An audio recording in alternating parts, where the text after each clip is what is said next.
Welcome to Cordkillers, the reckoning. The world of entertainment is turned upside down, and we're just trying to find out how much stuff you want to watch, where you want it, wherever we want it. I'm Tom Merritt. Why did I screw that up, Brian? You know what? It might be because we made no plans this time. We're going to do a freeform episode of this show because we decided it would be better to show up than not show up because you're out at what, CES?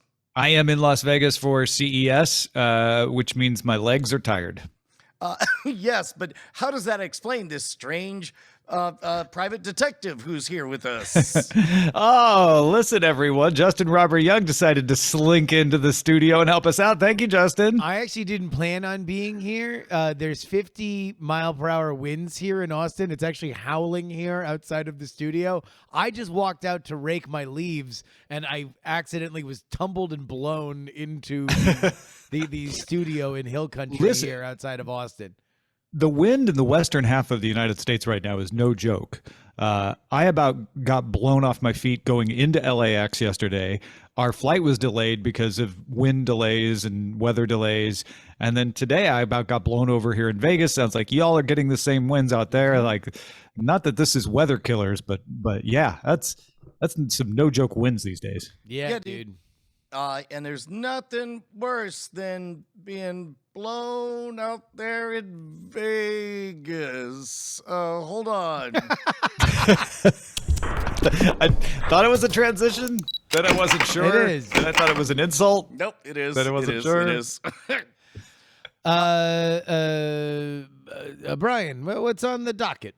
Okay, so we're gonna try something a little bit different. Sorry, I'm in the middle of switching a bunch of things right now.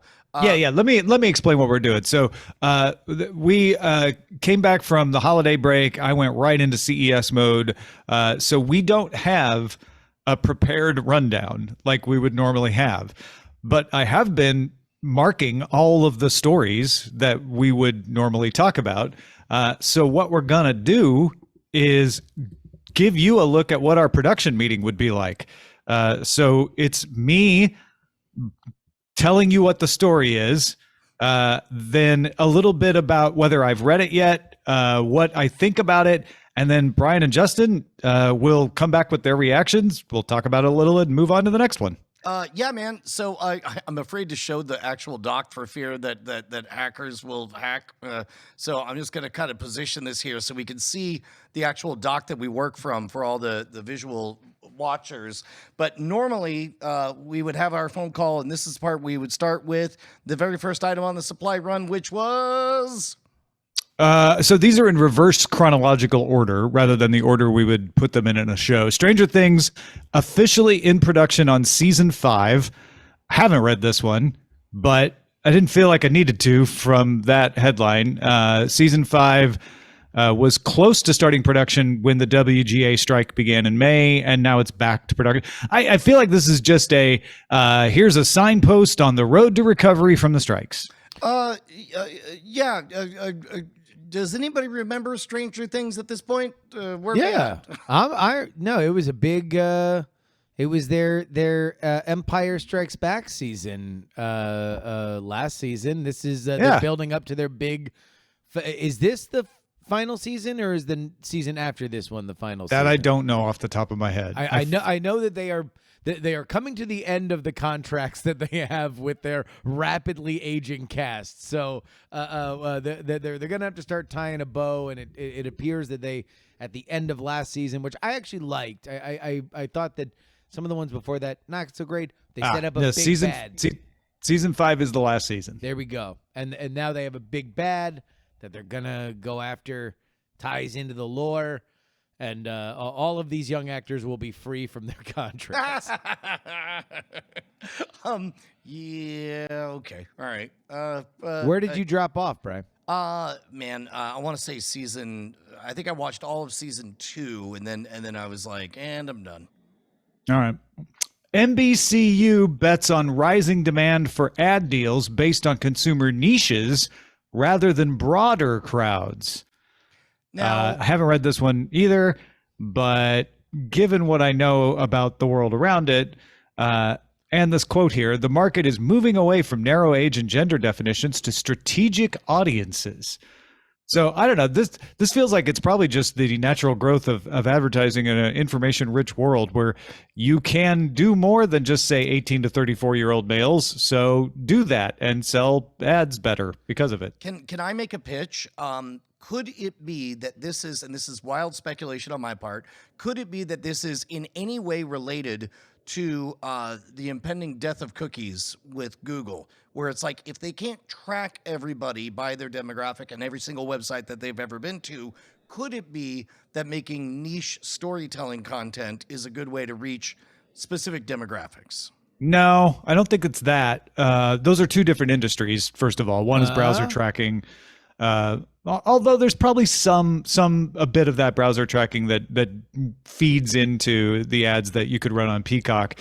This seems to be them saying, we know more about our audience, so we'll create content for those audiences and sell ads against it, rather than we don't know as much as we used to, and so blah blah blah blah blah. Does that make sense? So the one thing I would agree with Brian on is that the reason that Google is able to to say Chrome is going to depreciate cookies is we're in a very weird, very, very slippery ad market anyway. And Google is essentially doubling down on saying the DoubleClick model, which was a merger that they did forever ago to chase people around the web and show them ads, is something that they want less of. Now they want more of what actually makes them money and has always been their golden goose, which is AdWords on the Google homepage. So they are saying, hey, if we totally screw up other advertising, we have a couple other advertising options that maybe you should spend more on. I mean, you're not wrong. I just don't think that applies to this story. This is hold on. Let me finish. Yeah, go ahead. So if you are now in a world where that there's all sorts of scattered stuff. What Peacock has always defined itself on are niches.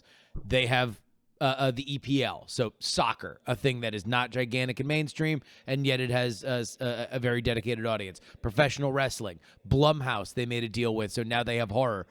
They're playing into their strength, and that's the reason why they're trumpeting it. Is they're saying we can make more money out of these select audiences because we know them very well. Then that's why it's not so bad that we're not as big as Netflix or Max or anything else. I guess phrased differently, what I was suggesting is, could it be that we're leaving the age of targeted advertising and entering the age of targeted programming? Is what? No, that I'm pretty sure is not it. Okay. Because this is all about targeted advertising. Yeah. NBC is saying, we know geographic location, customer interest. We know all this stuff about the people. And so we've got these niche shows, and maybe they don't get a big audience, but we can guarantee that if you buy ads on it, you'll reach the right people. And to me, that's about targeted advertising, not about the content. It's also not new, right? This is them saying a thing that has been a television staple forever. Let's go back to when Mad Men was currently airing. It was being watched less than a lower tier sporting event, and yet because it was able to attract the right audience, a certain demographic that had a certain income men of bracket, a certain age, you were able to sell a lot of Mercedes-Benzes. And so Mercedes-Benz was very happy to sponsor a commercial-free Mad Men. Sure, but you didn't know how many Mercedes-Benz people were in the audience. You just knew there were enough of the right kinds of demos in there that it was a pretty good bet, and it seemed to work out. Now what they're saying is, we can tell you exactly where the Mercedes-Benz buyers are, and they're on this show in this percentage. So it is a little bit of old news in the sense of it's doing what the web has been doing since 2000, and is doing less because of the cookie crackdown. So maybe they benefit in that respect. But it's more, hey, remember when you had to buy broadcast TV and we could only tell you like, oh, it's 18 to 74-year-old males. Not that that was a demo, but you know what I mean. The like coveted now they're 18 saying to 74 demo. it's the a coveted demo. But you know what I mean? Like they're saying to the broadcast and cable buying advertisers, hey, we can do better than that. We can do what you've been doing on the web with Peacock. And Yes. Disney's been doing it too with Disney Plus. So it's not even that NBC is the first to do it. But they need to do it good because they have a smaller audience, and that's what they're trying They to sell. sure do. Yeah. Although I think it's exaggerated how small their audience is. It's a younger product, and it's on its way up. I don't have any love for the Peacock, but I think sometimes they get a bad rap. Well, I mean, and they're going to have a huge subscriber influx on Saturday because they have an exclusive NFL game. So There you go.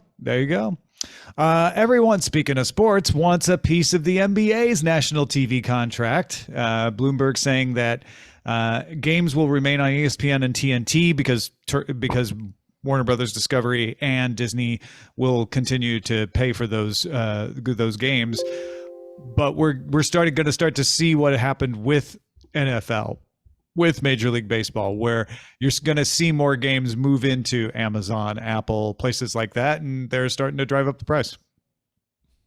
This is a fascinating negotiation because the NBA is the canary in the coal mine on the possible peak of sports rights fees. There's a lot of scuttlebutt that with the decline of a lot of these cable bundle companies that are not making the same kind of money that they were before, and you've got a lot of these tech companies that are new bidders but don't need to go all in unless they can get a crazy deal like Apple did with the MLS, that they're not going to bid up against each other unless they absolutely need to. And so the NBA, I think, is going to have to be a little bit creative if they want to do what they have said they were going to do, which is get a gigantic raise over their last media rights deal. So it's going to be fascinating to see how many ways they need to sell this pie while also maintaining the NBA on TNT is something that basketball fans adore. It would be a crime if it went away. And yet we don't know if Warner Brothers Discovery is going to be in the realm of wanting to spend the kind of money to keep it. So this is going to be a fascinating stretch for the NBA. And I mean, whoever this buys rights. Warner Brothers Discovery will want to spend on it.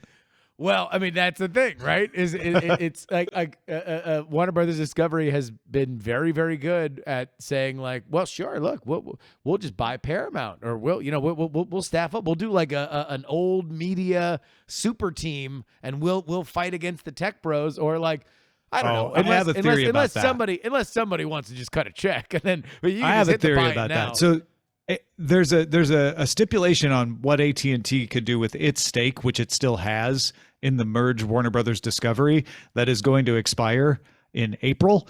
I feel like Warner Brothers talking with Paramount is making sure they have an out in every other negotiation if they're not getting the figure they want. Zaslav is like, well, we could always just merge with Paramount. We've been talking to him. So I feel like that's not that he isn't seriously considering it, but it's a backup plan for getting Comcast or Disney or Apple or Amazon or Google or somebody to pay more. Brian, bet would be Amazon if we talk matchmaker. Where would you like to see HBO Discovery or Warner Brothers Discovery land?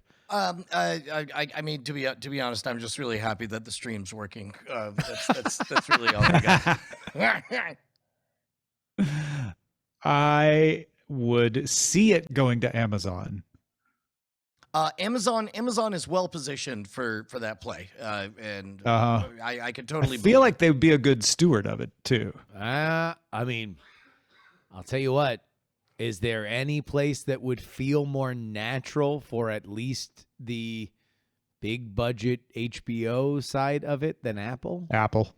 And also both Apple and Amazon want to get into sports. Apple doesn't want to buy all of it though. Apple get in its own way on this, because they'll be like, yeah, we'll buy HBO in your sports. And they're like, well, no, you also have to take HGTV. And Apple will say, oh, we don't want that.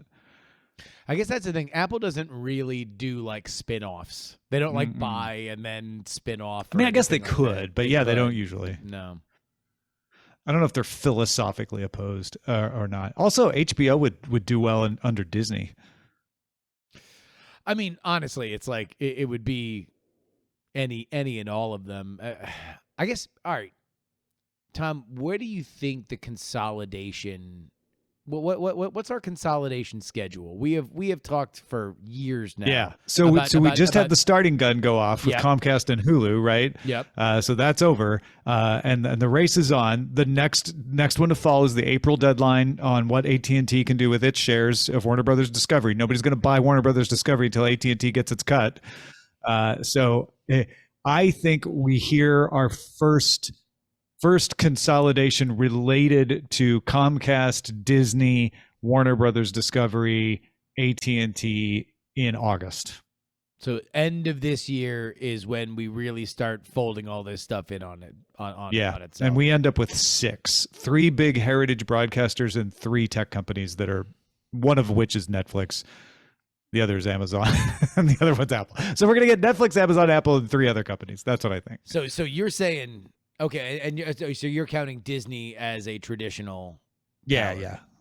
So that would Disney, be, Comcast, Paramount, they're all there, and then some version. Sony. So Warner Brothers Discovery ends up either on Team Tech or Team Team Heritage. Heritage, the Heritage bracket. Yeah. 4 down, 24 more stories to go, gentlemen. Woohoo. Here's one, Brian, that'll surprise you. U.S. cord cutting sets new high again. What? It turns out the iPad according to does Moffett exist. Nathanson, pay TV business had its worst third quarter in history. As a matter of fact, I was driving this morning and, happened to turn on the radio, and the random topic was like, have we hit peak cord cutting, and are people starting to cut cords? Are we pruning the shavings? That's a good title. Are we pruning the shavings, Tom? No. I think 2 things are happening that make both of these seemingly contradictory statements true. Everyone is cutting cable. No one's keeping cable. I mean, plenty of people are keeping cable, but people aren't coming back to cable. They're either cutting it or they're staying away. We are also seeing people reduce the prune or prune the reduce or whatever you said. So we are seeing people say, well, I'm not going to have 17 different streaming services. Yeah. I'm not going to have 17 different streaming services. I'm going to cut it down. So the number of subscriptions to streaming services are reducing, but that doesn't mean the number of people streaming TV is reducing. The number of people streaming TV instead of cable is increasing. But I guess I was thinking more in terms of the number of services. Like, are we having the fatigue that we're just done each with person all is that subscribing to fewer services than they used to. But there were so many of them that's almost like it would be shocking if it kept steady. You know what I mean? Yep. All right. Golden Globes. They happened on Sunday. Hollywood Awards. Yeah, Hollywood's medium night. I'm sort of surprised that people cared again, but it got 9.4 million viewers, most since 2019. I strongly suspect it's sort of we're still hungry for a return back to the good old days. I think that's a little bit of what we experienced. Golden Globes are always a better televised award show. If you're going to rank television, like just the award shows as television shows, it's like the Grammys because you actually see performances from the artists and that matters. Then the Golden Globes because all the stars are there and they get drunk and it's television and movies. So you see everybody and they're walking by each other and you get to see who makes a funny face at who. Everyone's kind of toasted. So Jennifer Lawrence is making jokes about if she doesn't win, she's going to leave when she's getting her nomination read. It's just a fun time. The top story when I opened up my computer this morning was Kieran Culkin makes Pedro Pascal fake cry. And I'm like, so that's a story, huh? All right. Yeah, I mean, at least you get stars being charming stars. That's how they should be. Exactly. Netflix carried the day with 5 wins, HBO with 4, FX with 3. Succession had the most by show with 4, followed by The Bear, Beef, The Crown, and Ricky Gervais. And motion picture was dominated by Oppenheimer, which got 5. Ricky Gervais was very excited to win a Golden Globe. Yeah. I mean, and also he's part of the reason why him and Tina Fey and Amy Poehler are part of the reason why that show kind of became a must watch, because it felt like they Real? be dangerous and fun and silly. And I saw a bunch of clips from, I didn't watch it, but I saw a bunch of clips and they were all charming. Even Joe That's the Coy, modern way. who bombed. That was funny to watch for me, but I like awful things. You know who didn't win a Golden Globe? Who's that, Tom? Me. Taylor Swift. I knew she But was she trouble did when win she all the walked in. money. Yeah. The Eras Tour has become the highest grossing concert film of all time. Thanks, Joe Biden. Is it inflation or just the level of fame? Passing Michael Jackson, This Is It, which was from 2009. Okay, so probably not not even that long inflation ago. related. Well, Yeah. Yeah. 261.6 million earned globally. I mean, I will say in 2009 there were a lot more movie theaters and people were going to the movie theaters a lot more Yeah. than they were when Taylor Swift released the Eras Tour. So a lot of it probably comes out in the wash. But I do think that those names should be in the same sentence in terms of global celebrity, because there's not many that have hit that level of fame, and both Yeah. of them certainly have. Taylor, Beyonce, Prince, Michael Jackson, Madonna, Elvis, Frank Sinatra, Brian Brushwood. Brian Brushwood, of And course. Brian Brushwood. Yeah. Goes without saying. Even though we said it 3 times. But, yeah. I Think You Should Leave with Tim Robinson overtakes Carpool Karaoke to win a short form Emmy. They gave out the Emmys they don't like to televise last week. And I Think You Should Leave won one. That headline does seem to be damning with faint praise. I've not been a fan of Carpool Karaoke, but good on Tim Robinson. Well, that would be the show version, right? Not just the segment that he did. Correct. Yeah. There was a spin-off show called Carpool Of Karaoke. Carpool Karaoke. Yeah. Yeah. The Apple series Carpool Karaoke. I don't know why. You know, speaking of the Golden Globes, Michael Che, the one of the head writers and Weekend Update host of Saturday Night Live, went on a big diatribe about how stand-up comics should boycott award shows because stars don't really want to be made fun of. They're not in the mood to be made fun of. They're right about to be, at their biggest moment of pressure in their lives. And also that award shows don't recognize comedy. That if award shows recognize comedy, then Eddie Murphy and Jim Carrey would have 3 Oscars each before they had to do dramatic movies just to please the voters. That the comedies they did should have won those Oscars. And I would say the same thing with the Emmys. I think You Should Leave is a genuine phenomenon, and that doesn't happen all that often with sketch comedy. It should have been on the main show. Yeah, well, here's the thing. And it might be, actually. I haven't seen the nominees list for the main show, but it is in the webisodes category. The short form is Aquafina is Hanging with Grandma, which was a streaming companion to Aquafina is Nora from Queens. Better Yep. Call Saul filmmaker training, companion to Better Call Saul. Only Murders in the Building, One Killer Question, companion to Only Murders in the Building. I Think You Should Leave is the show. So is it just creative nomination? Maybe. Netflix, the Netflix awards detective just found It was slop. like, ooh, these are short enough to qualify. Let's put it in that category. Oh my god. Baby, baby, baby, baby, baby, baby. Max's live sports add-on will be free for a few more months. They grow up February so fast. 29th, 2024 will be the day you got to start paying for Bleacher Report Sports, the sports section of Max. $9.99 a month. Just in time for Warner Brothers Discovery to make a bid on the NBA deal, so they know how much money they have for it. Good point. Yeah, they'll be wanting, that'll be a key part of it. They've got NBA, NHL, college hoops, a little bit of Major League Baseball too. So when the playoffs come around, you can watch them on Max. Some of them, anyway. Yeah. Big rumor that AEW Wrestling would be a part of that as well with a new renegotiated rights deal. Who's a fan of the White Lotus? I am. White Lotus Season 3 cast. Filming begins February in Thailand, and it will include Parker Posey, Michelle Monaghan, Jason Isaacs, and more. I mean, whatever. Just I'm gonna bet above everything else, it's gonna be White Lotus, which means I'll watch it. That's Yeah. really all I needed. I kind of do love a Parker Posey appearance in pretty much anything. Yeah, the supplemental stuff on the last season of White Lotus was that it might revolve, since the central character of the first two seasons is spoiler alert, no longer involved, that it might revolve around honoring her death. And there was that was from Mike White at the end of the second season of White Lotus when he was talking about. Oh wait! Natasha Rothwell will return to reprise her role.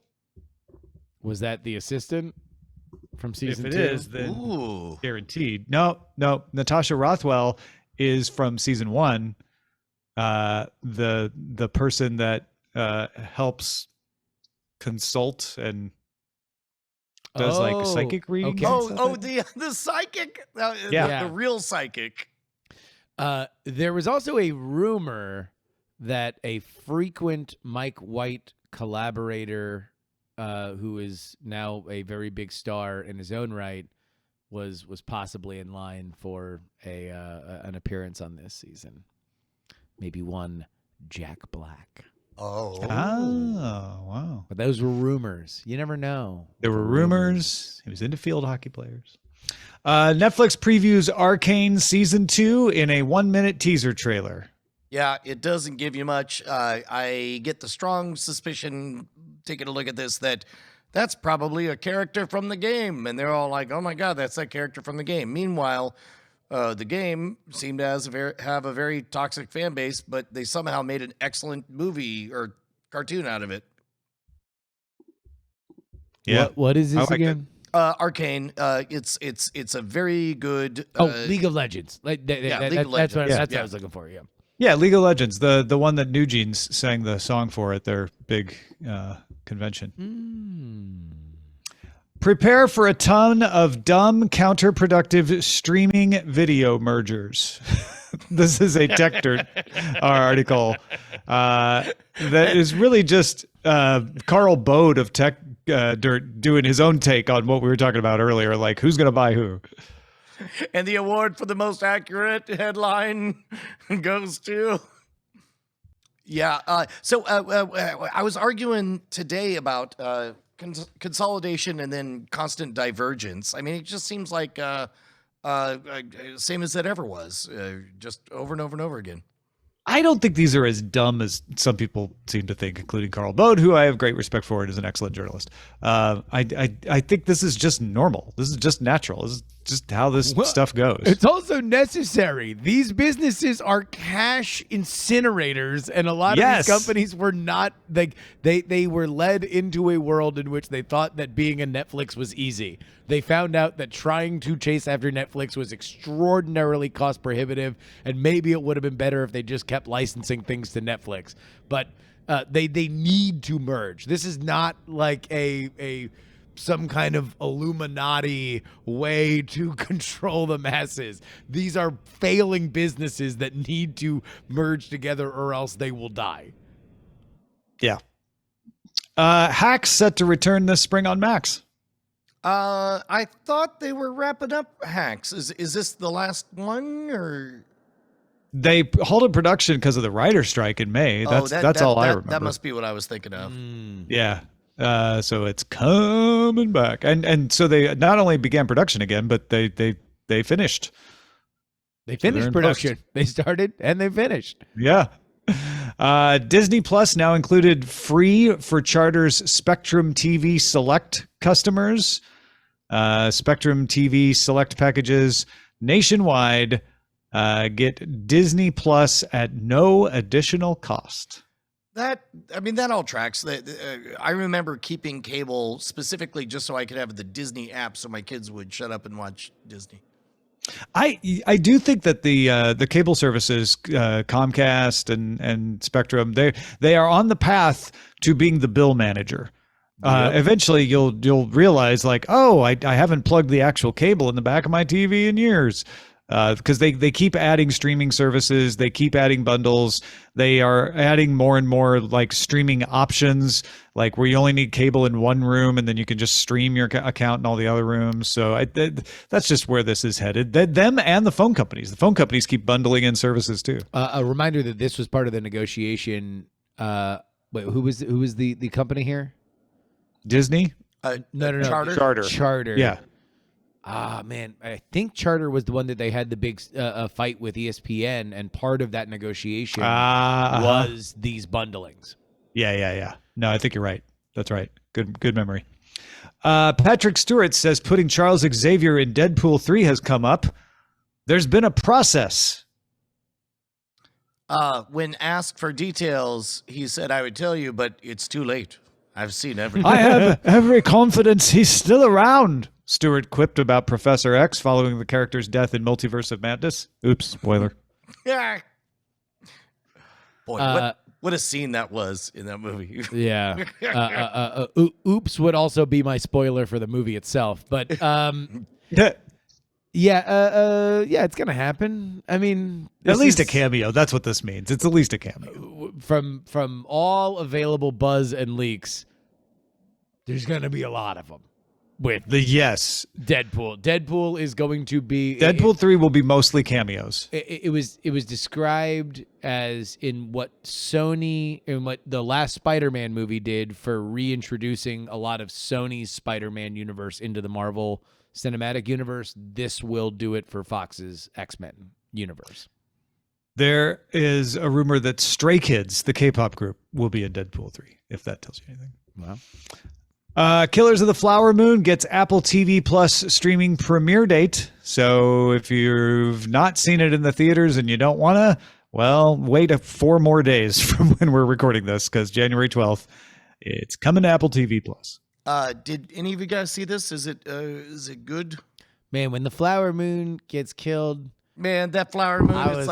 I was like, hooray, Killers! Damn. Yes, really? You were Team Killer. Yeah, no. Or Justin was Team Flower Moon. No, it was left ambiguous at the end. You don't know who you're really rooting for when that Flower Moon falls out of the sky. I didn't see it, but I'll be able to see it now because if I go pee, the movie will stop, unlike in the theater. Automatically? It was a bit weird when the Flower Moon looked like it was dead, but then there was that scare music, and it goes, ah! And then came running after Robert De Niro. Yeah. Look at the budding quiet Western subgenre. The idea is non-diegetic sound on the frontier, lots of long shots. 2022's Power of the Dog is used as an example. I wanted to read this more and find out more about it because I thought it was interesting. What does diegetic mean again? That's where you're like. That's where the sound is natural in the scene, but also like if somebody's playing a record and that's also the soundtrack music. Yeah. Got it. In universe, basically. I have a dog. Look at this shot. It's golden hour. That's what's playing on the record. Yes. That's pretty much spot on. Around in through the grain. It's usually that song. It's usually that song. Either that or Weird Al's Eat It. Boing Boing says, too exciting to be mumblecore, too much narrative to be experimental, and too evenly lit to be noir. No, it's kind of comfort food, right? It's well cozy. Shot. Yeah. It's well shot stuff that probably fits better on a television than it does a movie screen, but you can just put it on and feel good, especially for dog lovers. You just like a bunch of dogs jumping around doing cool stuff while a barely there plot is like, we got to get this mail to the mailbox, dog. Wait, what is this? That's not quiet Western. Well, no, but it's, I don't know. Maybe there's no dialogue. He just looks at the dog and like holds up a letter. I don't know. Maybe it plays. So you're saying there's an equivalent for dogs? Wait, didn't you say dog? Wasn't dog involved in this? No, there was no dog. I don't remember saying anything. The dog. That's the name of a quiet Western. Oh. No, but I do. I do like the fact. Yeah, I Justin like your idea immediately better. seized I'm on not gonna what? lie. My bad. Roku launches the first high-end TVs in search of revenue growth. So they're launching more expensive televisions, Finally, like $1,500 televisions, higher quality resolution, easier to mount on a wall, etc. Bigger size, 55, 65, 75 inch. Well, let me ask, Brian, you're the brand man. Mm. Where is Roku? Is Roku in the lower cost brand, the middle cost brand, or the high cost brand? It used to be. We've talked about this off and on for like 14 years on this show. The problem is always that high quality television tends to be purchased in 7-year cycles, whereas consoles get to be purchased in 2 to 4 year cycles. Roku has been an affordable, approachable one. However, they became known for high quality content, and they became essentially free, being built into televisions. And now, instead of being baked into a TCL, they're now a Roku brand television. And now they're the size of a wall, straight out of Total Recall with Arnold Schwarzenegger, where it's just like, your walls are now televisions now. Roku brand televisions. But is that- 75-inch brand walls. So, but brands. like, are they? But because I don't think of them as a high end brand, I kind of think of them as a low end brand. Although maybe they've done enough. That's why they're trying to do the They're premium trying to do thing. It's this. like, we have all kinds of televisions, not just bargain ones. But I'm like, I don't know. I don't know if Twizzlers, that's now what I want available as a from you. premium sports car. I mean, there are cheap Samsungs. Samsung did this. They used to be the low end brand in Yeah. the 80s. And they are now the all brand. You can buy a cheap Samsung, you can buy a really good Samsung TV. I guess that's the problem with TVs is that they're so commoditizable. It's like it's kind of a crapshoot, even if you really know a lot about TVs, because Yeah. there's so many available. Well, and I think it's fair to be like, okay, we built up a following with the bargain brand, but some of our loyal brand people are aging out of our market. They're getting more money and they want to get a better TV, so we should give them one. Yeah. Well, So they and, could stay with and Roku. also, as a matter of fact, a scant 3 hours ago, my mom did something I've never seen before. She wanted to show me some video or other, and she got a new TV, and she goes, "Oh, I guess I'll do this." And she held up the remote and then did a voice command and said a thing, which was Roku was an early mover on that.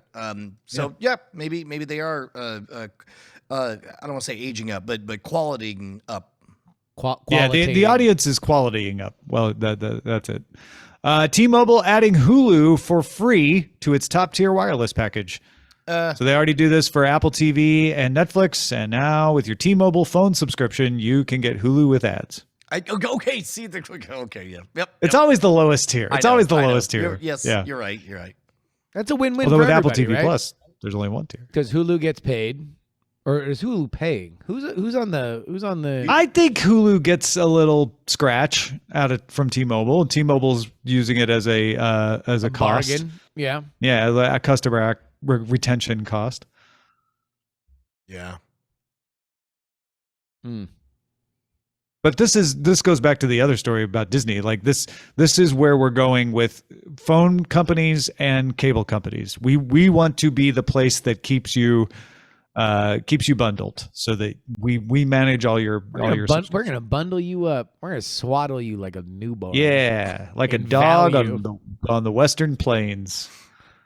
Whoa, got a T-Mobile and then bundle Hulu. There's an ad for the emu.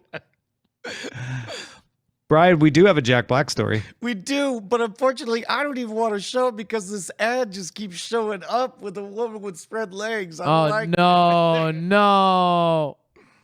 I don't see the ad. I must be blocked. Uh, Jack Black to star in Minecraft movie. That is a good fit. You remember Jack Black? I think it was 4 years ago. Started doing game streams, doing wacky, singing about Five Nights at Freddy's videos and stuff. It's very on brand for him in this era, and it's very strange that the Jack Black that the three of us met 25 years ago is not the Jack Black that my children know today. He has successfully Snoop Dogged. Yep. He was a certain brand, and now he is a family-friendly brand. Man was part of a $1 billion franchise with Super Mario Brothers, got an Oscar nomination. So yes, I think he's gonna do Minecraft and then Tetris and then every other video game that could possibly be. Well, he's doing Minecraft because Jared Hess is directing. And Jared Hess, more famous for Napoleon Dynamite, possibly, but also, directed Nacho Libre that he was on. Yeah, that's how they know each other. So, yeah. Minecraft movie's coming to theaters April 4th, 2025. Jack Black playing default player character Steve. What's going on, man? Right. All of us wanted to do it. All of us wanted to do it. Oh, You're cool. right. I got an axe. When I do the Tetris movie, I'm like, these boxes got to move, and they all got to be perfectly aligned. You realize there was a Don't you Tetris understand? movie last year. No, that was the one for adults. I want one for babies that has Jack You want Black. one that's like in the Tetris universe, not Yes. about the making of Tetris. I Like, see. yeah, and Idris Elba is the block, and The long block. yeah, and America Ferrara is the L, and yeah, What does that say about America Ferrera? Snoop Dogg will be like the 4 block that you're hoping will show up at the end. exactly. Believe in him. I think he's gonna show up.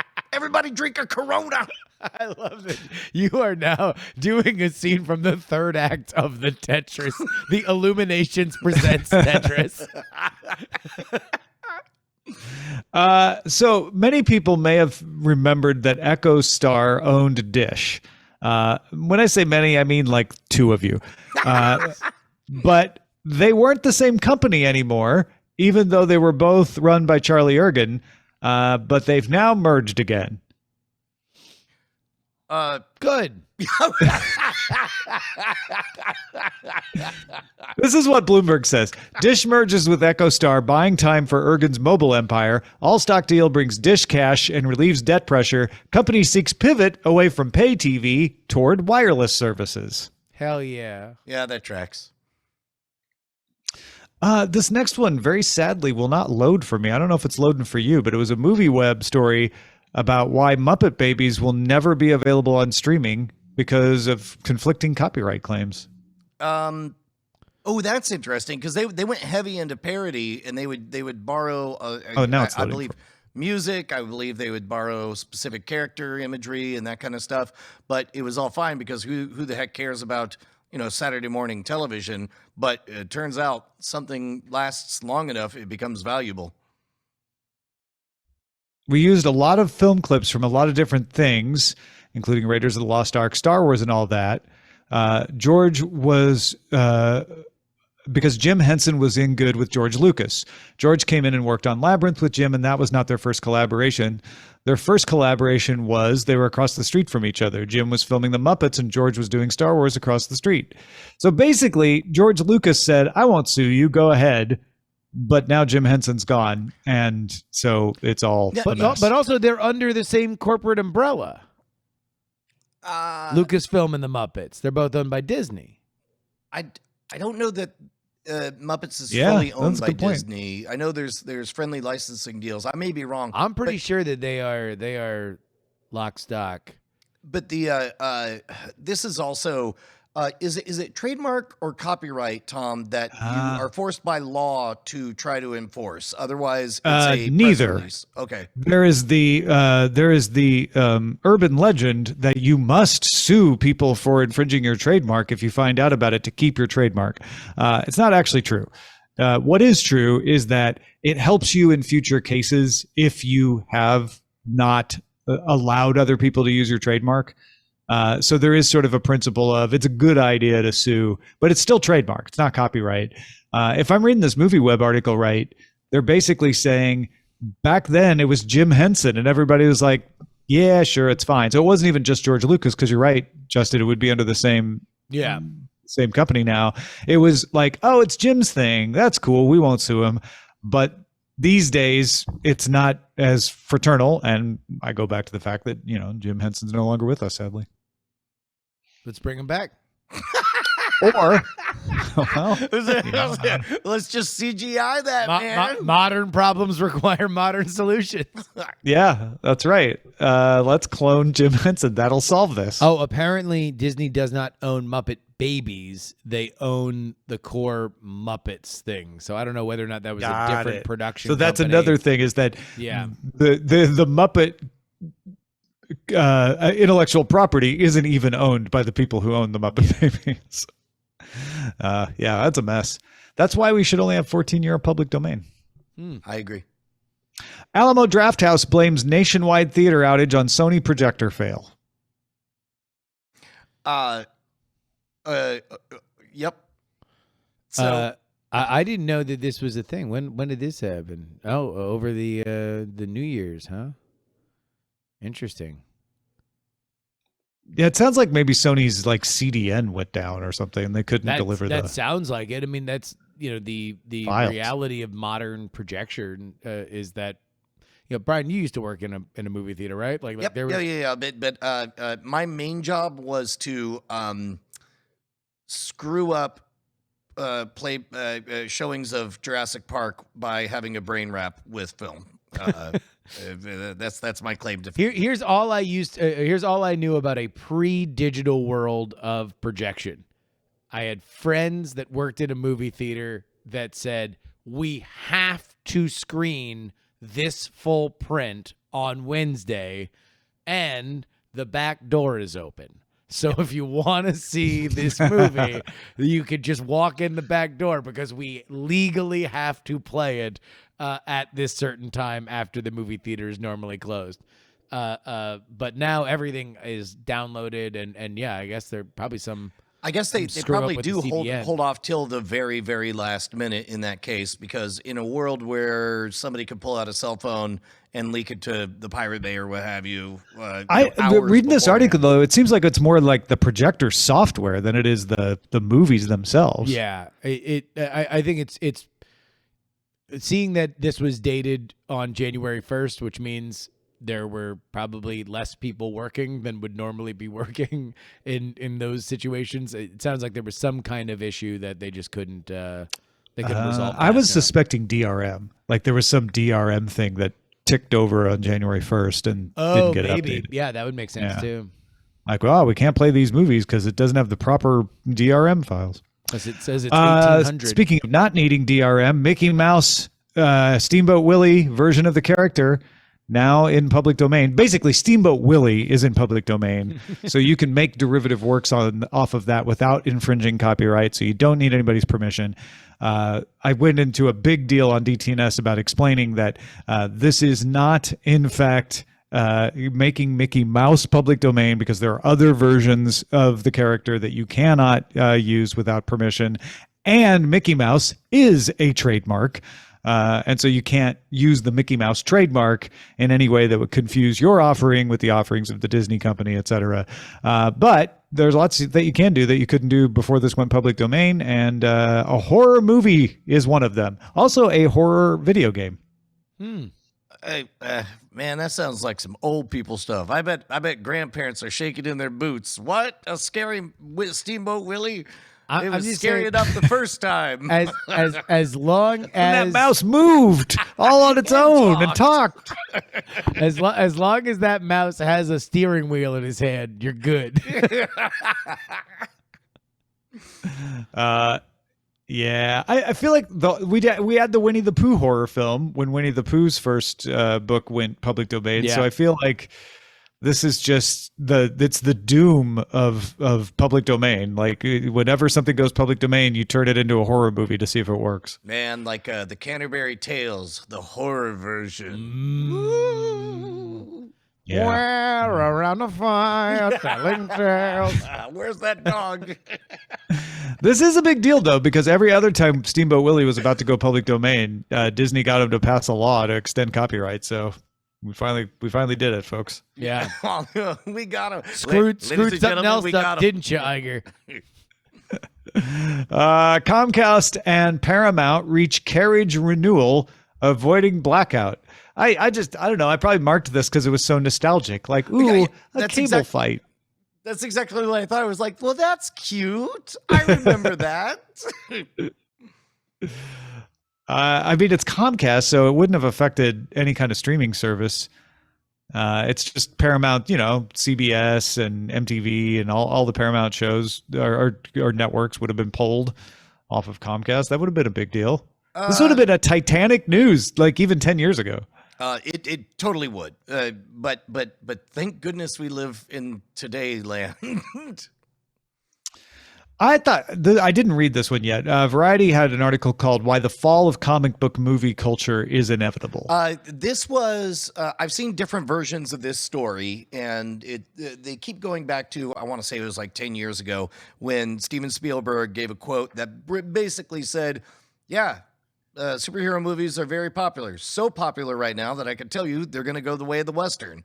We're all going to love them very, very much until we realize that there's only 12 different stories and, 20 different characters, and then we're going to be done with them." And doggone it, guys, I think that Spielberg knows a little bit about what's up. With all due respect to a legend in Steven Spielberg, I don't think that has stopped spy movies or stopped heist movies or stopped any other genre of movies. I think the question of the MCU is more like the question of James Bond. How long would we be making James Bond movies, and would the James Bond franchise survive if they did 4 of them a year in the way that Marvel was with the MCU?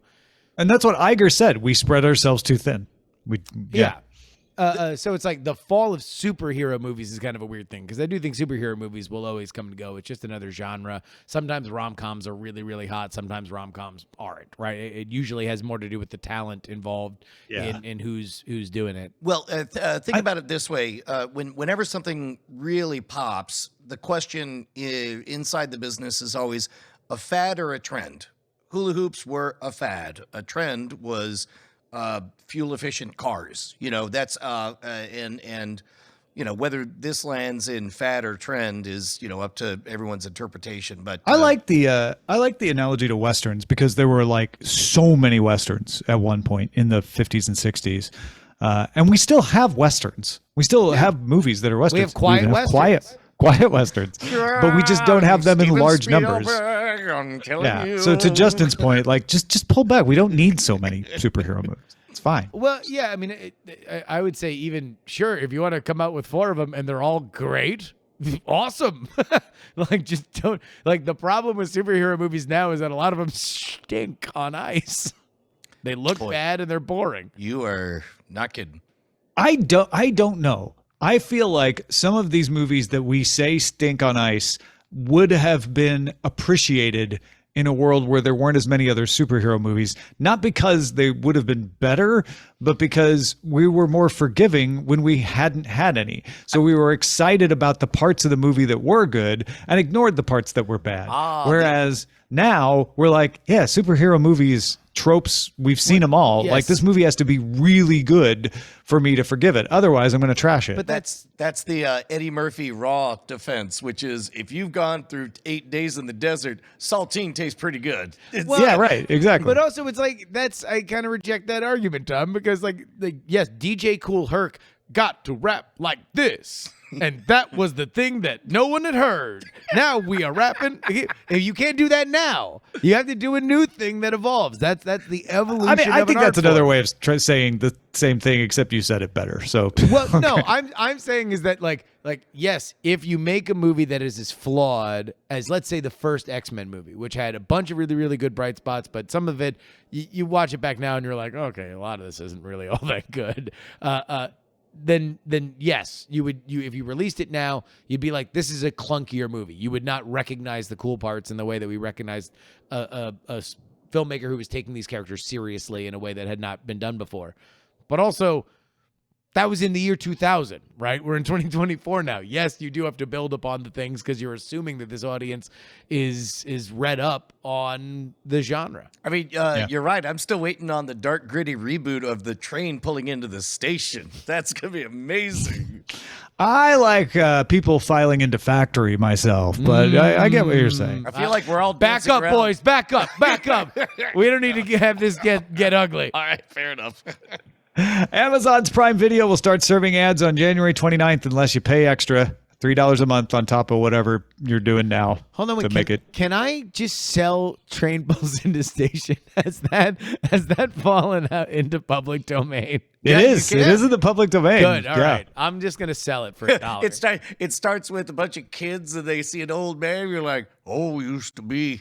Here's a train. No, well, that's just a fairy tale. It's like, oh no, it pulled into the station. I'm gonna sell Train Pulls into Station now with sound. And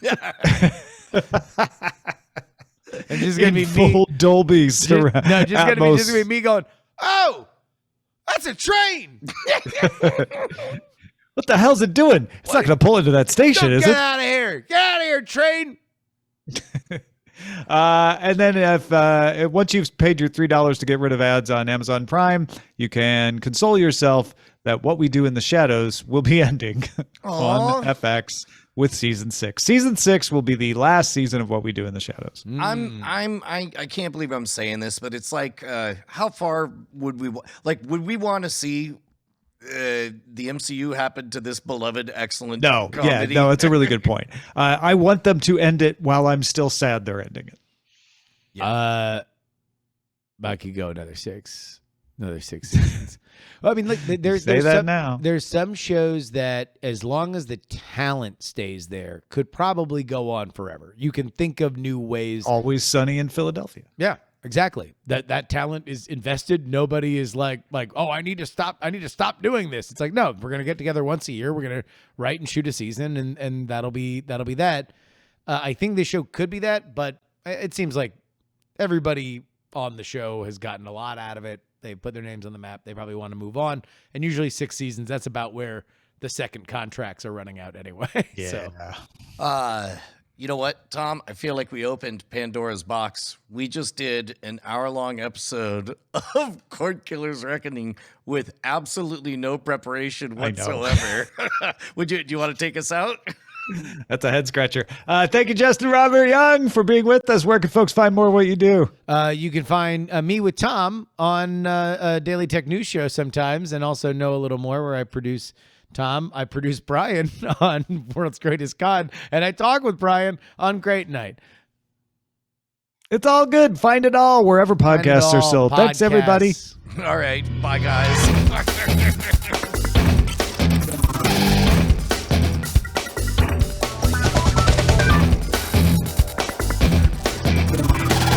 Oh, you do a show talking about the only weird thing is TV that and film.